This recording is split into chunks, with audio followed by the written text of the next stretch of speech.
Samantala, naghigpit na rin ang seguridad ng iba pang paaralan sa Metro Manila kasunod ng mga karahasan sa mga eskwelahan sa bansa.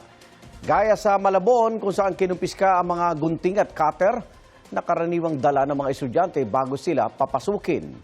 May unang balita live si Gabriel Gonzales. Gabriel.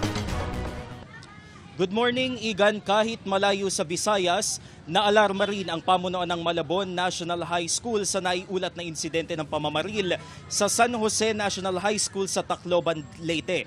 Dahil dito, mahigpit nang ipinagbabawal ang pagdadala ng gunting, cutter at iba pang matutulis na bagay na maaaring makasakit nang walang pahintulot mula sa mga guro.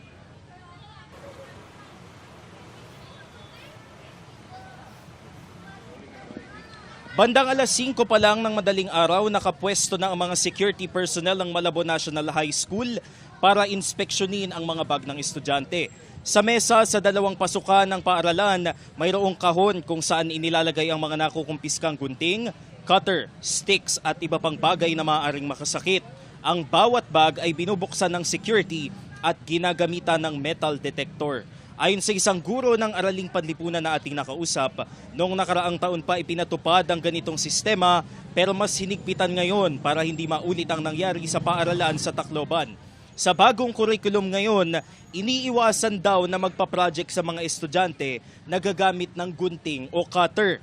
Kung gagamit man daw sa school, kailangang may guro na nakasubaybay. Kung hindi rin daw maiiwasang maggupit para sa project o performance task, kailangan daw dalhin ang mga material sa school ng gupit na. Nilinaw rin sa atin ng nakausap nating guro na ang mga hakbang na ito ay ikinonsulta muna sa magulang ng mga bata. Igan, bago pa man mag-alas 6 ay mahaba na ang pila ng mga estudyante dito sa labas ng Malabon National High School. Kwento sa atin ng nakausap nating security guard, kaya mahaba yung pila ay dahil talagang mano-manong chinecheck yung bag, ginagamitan ng metal detector para talagang walang makakapasok dito na anumang bagay na makakasakit gaya ng gunting, cutter at iba pang mga bagay na maaaring makasakit. Yan muna ang unang balita mula rito sa Malabon. Gabriel Gonzales, GMA News.